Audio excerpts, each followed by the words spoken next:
जब मनुष्य का मन डगमगाने लगे, जब रास्ते धुंधले हो जाए, जब विश्वास डगमगाने लगे, तभी वक्त होता है धर्म की याद दिलाने का। जय श्री कृष्णा दोस्तों, स्वागत है आपका अपनी इस यूट्यूब चैनल में और आप देख रहे हैं मोटिवेशनल एंड स्पिरिचुअल ज्ञानवर्धक वीडियोस। दोस्तों, आज के इस नए वीडियो में हम आपको श्रीमद् भगवद गीता का दिव्य और महत्वपूर्ण ज्ञान सुनाते हैं, जिसे अच्छे से सुनना और समझना, क्योंकि इस ज्ञान से आपके मन को शांति और दिल को सुकून मिलेगा और आपके जीवन की सारी समस्याओं का समाधान भी मिलेगा। भगवान श्री कृष्ण ने इस दिव्य ज्ञान के मनुष्य के सारे सवालों का जवाब दिया है। दोस्तों, यह वीडियो बहुत ही महत्वपूर्ण है, इसीलिए इस वीडियो को, इस ज्ञान को अपने दोस्तों के साथ, अपने परिवारजनों के साथ शेयर करें, ताकि भगवान श्री कृष्ण द्वारा दिया गया यह दिव्य ज्ञान आपके दोस्तों को भी मिल सके, उनको भी प्राप्त हो सके। तो चलिए शुरू करते हैं इस दिव्य यात्रा को। श्री कृष्ण कहते हैं, पार्थ, इस जीवन का युद्ध केवल कुरुक्षेत्र में नहीं होता है। हर व्यक्ति अपने भीतर एक युद्ध लड़ रहा है, अपने आलस्य से, अपने भय से, अपने संशय से। और जब यह युद्ध सामने हो तो याद रखो, कोई न कोई श्री कृष्ण तुम्हारे भीतर बोल रहा होता है, उठो, जागो और तब तक मत रुको जब तक लक्ष्य प्राप्त न हो जाए। आज मैं वही वाणी दोहराता हूँ जो भगवान श्री कृष्ण ने अर्जुन को सुनाई थी, पर इस बार वो अर्जुन तुम हो और यह महाभारत तुम्हारे जीवन की है। श्री कृष्ण कहते हैं, पार्थ, तुम जिस चीज से डरते हो वो सिर्फ एक भ्रम है।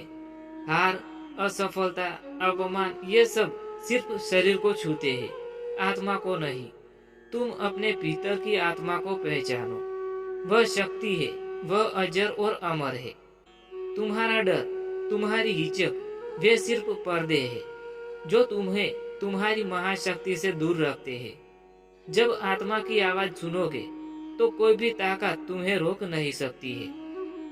श्री कृष्ण कहते हैं, हे अर्जुन, सिर्फ कर्म करने में ही तुम्हारा अधिकार है, फल में नहीं। यह संसार एक कर्म भूमि है, जो बीज बोओगे वो फल तुम्हें मिलेगा, पर समय और रूप वही तय करेगा जो प्रकृति उचित समझेगी। इसलिए फल के मोह में मत फंसो। फल तो तुम्हारे अच्छे कर्मों का स्वाभाविक परिणाम है। आज लोग केवल परिणाम चाहते हैं, सफलता, प्रसिद्धि और पैसा, पर कोई वह नहीं देखता कि वह कौन सा कर्म कर रहा है। याद रखो, कर्म अच्छा होगा तो फल भी उत्तम ही होगा। श्री कृष्ण कहते हैं, हे वीर, अपने स्वधर्म का पालन करो, भले उसमें कठिनाइयां हो। दूसरों के मार्ग की नकल मत करो।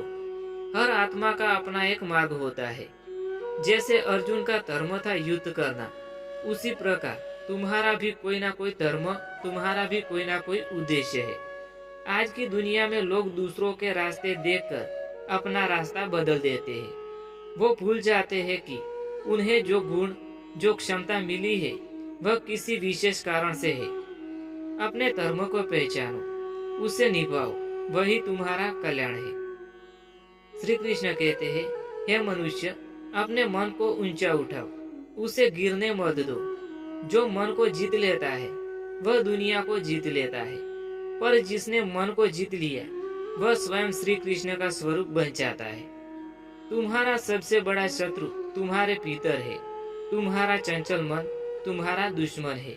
तुम अगर इसे संभाल पाओ तो वो तुम्हारा मित्र है। यह हर क्षण तुम्हें प्रभाव में डाल देता है, कभी भय दिखाता है, कभी क्रोध में डुबा देता है, कभी मोह में फंसा देता है। इस मन को साधना है, और जब मन साध जाता है तब जीवन में अद्भुत परिवर्तन होता है। तब तुम वही बनते हो जिसके लिए तुम्हारा जन्म हुआ है। श्री कृष्ण कहते हैं, मोह, क्रोध और लोभ, ये 3 दरवाजे हैं नरक के, इससे तुम बचो। जब आदमी मोह में फंस जाता है तो सत्य भूल जाता है, क्रोध में फंसता है तो विवेक खो देता है, लोभ में डूबता है तो अपने ही रिश्तेदारी खो देता है। पर जो इससे ऊपर उठ जाता है वही सच्चा योगी, सच्चा कर्मयोगी, सच्चा ज्ञानी बन जाता है। ऐसे व्यक्ति को संसार स्वयं मार्ग दे देता है। जो हुआ है वो अच्छे के लिए हुआ है, जो हो रहा है वो भी अच्छे के लिए हो रहा है। यह वाक्य केवल एक दर्शन नहीं है, जीवन जीने की कला है। अक्सर हम अपने व्यक्तित्व को लेकर दुखी होते हैं। अगर ऐसा न होता तो मैं ऐसा कर पाता। यही सोच हमें वर्तमान से दूर ले जाती है। हे अर्जुन, बीता हुआ समय कभी लौटकर नहीं आता, पर जो सीख वह देकर गया वो अनमोल है। हर घटना तुम्हें कुछ न कुछ सिखाती है, बस तुम्हें उस शिक्षा को पकड़ना है और आगे बढ़ना है। यह पार्थ, समत्व ही योग है। जो प्रसन्नता और दुख, सफलता और असफलता दोनों में सम रहता है, वही सच्चा योगी है। इसका अर्थ यह नहीं है कि तुम्हें भाव विहीन बन जाना चाहिए, बल्कि भावों के गुलाम मत बनो। तुम्हारी स्थिति कुछ भी हो, पर तुम्हारा मन स्थिर रहना चाहिए।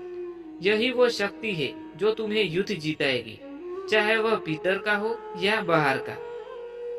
श्री कृष्ण कहते हैं, भोग से कभी आत्मा तृप्ति नहीं होती है। तृप्ति तब मिलती है जब आत्मा अपने वास्तविक स्वरूप को पहचान लेती है। लोग आज जीवन को केवल भोग विलास का साधन मानते हैं। खाना, घूमना, पैसे कमाना, शोहरत पाना, पर यह सब क्षणिक है।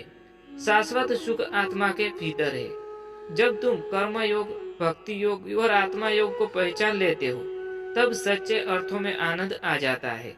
श्री कृष्ण को पता था सब कुछ ईश्वर की योजना के अनुसार हो रहा है। वो युद्ध में मुस्कुराते थे, राजनीति में भी और प्रेम में भी, क्योंकि उन्होंने स्व को जान लिया था। तुम भी जानो कि तुम कौन हो। तुम कोई साधारण जीव नहीं हो, तुम उसी परम शक्ति के अंश हो। जब यह बोध हो जाता है, तब हर परिस्थिति एक खेल लग जाती है। श्री कृष्ण कहते हैं, हे अर्जुन, उठो, अब मत डरो। तुम्हारे भीतर जो दीपक है वो दूसरों का अंधकार दूर कर देगा। तुम्हारी चुप्पी किसी के लिए हार है और तुम्हारी जागृति किसी का नया सवेरा है। आज जो तुम सोचते हो कि तुम अकेले हो, वह एक भ्रम है। संपूर्ण ब्रह्मांड तुम्हारे पीछे खड़ा है, यदि तुम सत्य के मार्ग पर चल रहे हो। जब तक सांस है तब तक संघर्ष है, और जब तक संघर्ष है तब तक श्री कृष्ण तुम्हारे साथ है। दोस्तों, इसी के साथ यह ज्ञानवर्धक वीडियो यहाँ समाप्त होता है। मैं उम्मीद करता हूँ कि आपको पसंद आया होगा। अगर पसंद आया हो तो वीडियो को लाइक करें, शेयर करें और चैनल को सब्सक्राइब करना ना भूलें। मिलते हैं एक नए वीडियो के साथ।